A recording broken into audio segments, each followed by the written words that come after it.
وہ بیوی سے لڑا بیٹھا ہے، اس کو جو ایسے غصہ ہے وہ آگے دو چار باتیں سنائی تو بڑے بڑے خیال آدمی.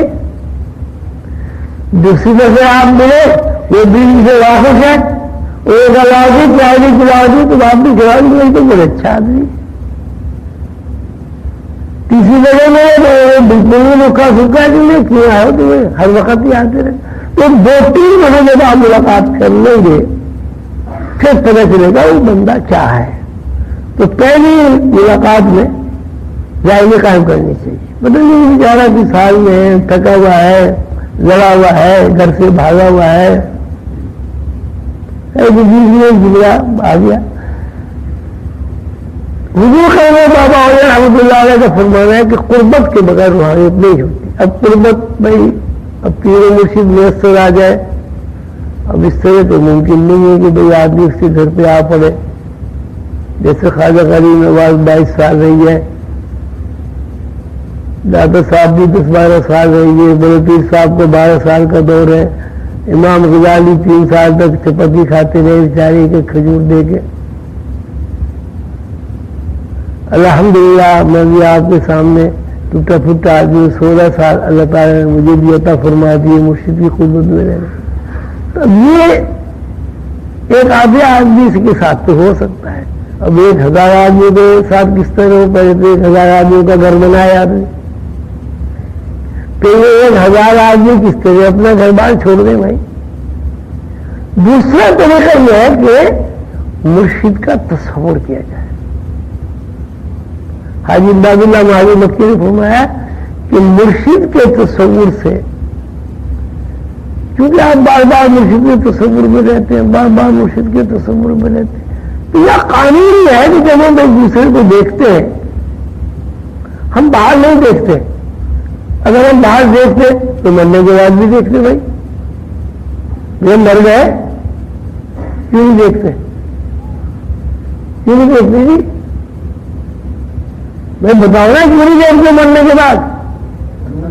اندر سے نہیں نکل گئی. اگر ہم باہر دیکھ رہے ہیں تو مرنے کے بعد بھی ہمیں دیکھنا چاہیے تھا نا، تو کیوں نہیں دیکھتے؟ تو پھر کس نے دیکھا؟ نہیں دیکھا. تو جب ہم اندر دیکھتے باہر کچھ بھی نہیں ہے کچھ نہیں باہر. یہ جذبات، خواہشات، احساسات، بیوی کی محبت، بچوں کی محبت، شوہر کی محبت، ابا کی محبت، اس کی محبت، اس کی محبت، باہر کچھ نہیں ہے. یہ دھوکہ ہے. اگر بیوی کی محبت شوہر کے باہر ہو تو مرنے کے بعد بھی شوہر بیوی سے محبت کرے؟ کیوں نہیں کرتا؟ مرنے کے بعد سب سے پہلے بیوی ہو یا شوہر ہو، جلدی کرو قبر میں جا کے پھینک جاؤ، جلدی کرو قبر میں جا کے پھینک جاؤ. اور جب تک نہیں ہے اس کی جگہ بخشی میں بیٹھ گیا تو آدمی بری لگتی اڑاتا ہے اس کو. تو باہر کیا آئے گا؟ تو ہم جو بھی میرے آپ مجھے دیکھ رہے ہیں ہو یہ رہا ہے کہ آپ کا عرش میرے اندر روح میں پڑ رہا ہے، شیشہ آئینے میں، اسے میں دیکھ رہا ہوں. میں دیکھ رہا یوں ہوں،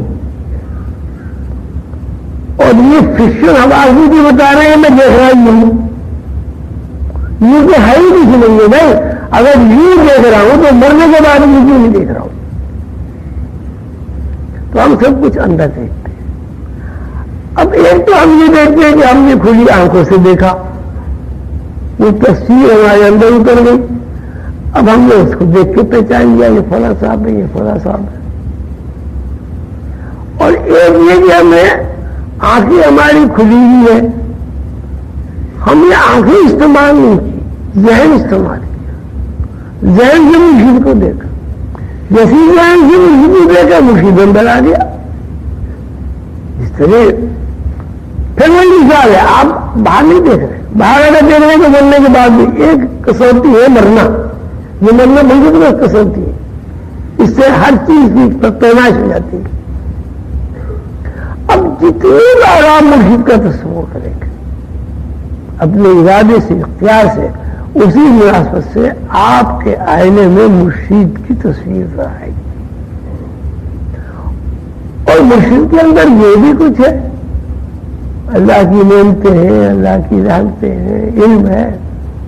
چاہے جب وہ اسرار کے اندر جائے گا تو علم بھی اندر جائے گا، مرشد کے اندر محبت ہے وہ بھی آپ کے اندر جائے گی، مرشد کے اندر اگر جلال ہے وہ بھی آپ کے اندر جائے گا، مرشد کے اندر اگر جمال ہے وہ بھی آپ کے اندر جائے گا۔ تو اب یہ قربت جو خواجہ کریم والی ہے، داتا صاحب والی ہے، امام غزالی والی ہے، اس زمانے میں تو ممکن ہے نہیں۔ اب یہ دیکھیے ایک قربت تصور شیخ کی ہے، جتنا آپ تصور شیخ کریں گے اس میں میرا سے شیخ مجبور ہے، قانون ہے محفوظ کا، کوئی نہیں سے توڑ سکتا۔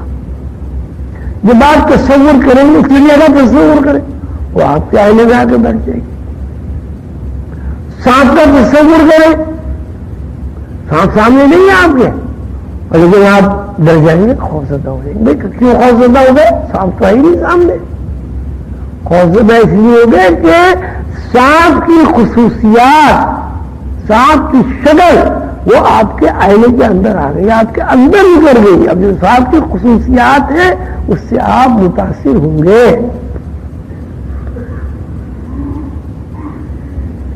پہلی بات یہ کہ تصور شیخ جو ہے وہ قربت کا ذریعہ ہے اس زمانے میں۔ پھر اس تصور شیخ میں ہمیں چونکہ شیخ کے علوم حاصل کرنے ہیں، اس کا ذریعہ یہ ہے پھر آپ علم سیکھیں، جو اس کا علم ہے وہ سیکھیں۔ اگر آپ انگریزی پڑھنا چاہیں تو انگریزی علم سیکھیں گے، اردو پڑھنا چاہیں تو اردو سیکھیں گے۔ یہ تصور شیخ انسان کو اتنا زیادہ شیخ کے اندر جذب کر دیتا ہے کہ صوفیہ نے لکھا ہے کہ شکل ایک ہو جاتی ہے، پیر و مرید کی شکل ایک ہو جاتی ہے۔ جب پیر و مرید کی شکل ایک ہو گئی علم بلا مال آئے گا۔ یوں کہیے کہ مرید لاؤڈ اسپیکر بن جاتا، پھر وہ نہیں بولتا، مرشد جو بولتا ہے وہ بولتا ہے، وہ سمجھتا ہے کہ میں بولتا ہوں۔ روح کے اوپر ایک ایسا نور کا غلاف کر جاتا ہے کہ مرید کی اندر ہی ساری صفات مرشد کی منتقل ہو جاتی ہے۔ اس قربت کے ساتھ ساتھ بہت سے کام ایسے کرنے پڑتے جس سے یہ تصور گہرا ہوتا ہے۔ مثلا ایک آدمی اگرتا ہے،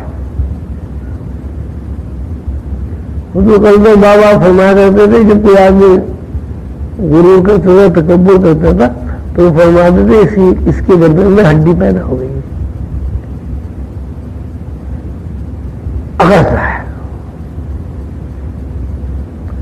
اب آپ یہ بتائیں کیا کبھی کوئی مردہ آدمی جھکا ہے، اس میں نرمی ہوئی ہے، بولڈنس اس میں ہوئی ہے؟ اکرنا کس بات کی علامت ہوئی؟ جس نے غصہ کیا، جس نے غرور کیا، جس نے کبر کیا، جو اللہ کے خول میں بند ہو گیا وہ 100% مردہ ہے، چاہے وہ کتنے ہی بھاگتا تھا اس وقت۔ اس لیے اکرنا کی تعریف یہ کہ مر گیا، اور زندگی کی تعریف یہ کہ موڈنس ہے، اس کے اندر جھکنا ہے، عاجزی ہے، انکساری ہے، ایسے جھک گیا، ایسے جھک گیا، سر کے بل جھک گیا، رکوع میں چلا گیا، اللہ کے سجدے میں چلا گیا، السلام علیکم ورحمۃ اللہ، السلام علیکم۔ کسی مردے کو آج تک کسی نے نماز پڑھتے نہیں دیکھا، کسی مردے کو آج تک کسی نے خود نہاتے دھوتے نہیں دیکھا۔ تو اگر سے مراد مردہ، آپ بھلے زندہ ہیں، آپ بھلے ابا ہیں، بھلے اماں ہیں، بھلے بہن ہیں، بھلے بیٹی ہیں، کچھ بھی ہیں، لیکن اگر آپ کے اندر اکڑ ہے تو آپ مردہ ہیں۔ اکڑ کیوں پیدا ہوتی ہے؟ میری بات مانی جائے، مجھے بڑا تسلیم کیا جائے، میں بڑا ہوں، یہ نہیں اقتدار کی خواہش۔ جہاں اقتدار کی خواہش ہوگی وہ عقل پیدا ہوگی، اور جہاں عقل آ جائے گی وہاں آدمی مر جائے۔ دو طرح کے آدمی زندہ ہوتے ہیں، ایک آدمی مرا ہوا زندہ ہوتا ہے، ایک آدمی زندہ ہوتا ہے۔ اگر کسی زندہ آدمی میں مردے کی خصوصیات پیدا ہو جائے تو اسے آپ زندہ نہیں کہیں گے، اسے مرا ہوا کہیں گے۔ تو ایک چیز ہے کہ تصور شیخ کے ساتھ ساتھ آدمی کے اندر مولڈنس ہونی چاہیے، معافی تلافی ہونی چاہیے، جھکنا ہونا چاہیے۔ میں عرض یہ کرنا چاہتا ہوں کہ وہ ساری خصوصیات ہونی چاہیے جو مردے میں نہیں ہوتی، اور اگر مردے کی خصوصیات سے آپ مرشد کو تلاش کریں گے، مرشد تو بیچارہ وہ تو جنم کا مرا ہوا ہے، وہ تو مر کے بھی پتہ نہیں کہاں گزر گیا۔ اس کے یہاں تو نہ ہونا ہوتی، نہ غرور ہوتا ہے، نہ تکبر ہوتا ہے، اس کے یہاں تو معافی ہوتی۔ اللہ تعالیٰ ہم سب کو توفیق دے، قوم بابا رحمۃ اللہ علیہ کی تعلیمات پر ہم عمل کریں، عاجزی انکساری اپنے اندر پیدا کریں، اپنے بھائیوں کو سلام میں پہل کریں، ان کے دکھ درد میں شریک ہو۔ کوئی آپ کو برا کہہ دے تو اس کو جواب نہ دے۔ قرآن پاک میں تو یہ ہے کہ بھئی اگر تمہارا کوئی کان کاٹ لے تم بھی کان کاٹ لو، اگر تمہارے کوئی تھپڑ مارے تم بھی تھپڑ مار دو، تمہارا کوئی ہاتھ کاٹ لے تم بھی ہاتھ کاٹ لو۔ لیکن اللہ تعالیٰ یہ بھی کہتے ہیں کہ جو معاف کرنا جو ہمیں زیادہ پسند ہے۔ تو میں تو بھائی یہ کہتا ہوں کہ تمہیں کسی نے گالی دے دی، فوراً ترازو پہ جا کے کھڑے ہو جاؤ۔ اگر تمہارے سراغ وزن گھٹ گیا پھر تو اس سے لڑو۔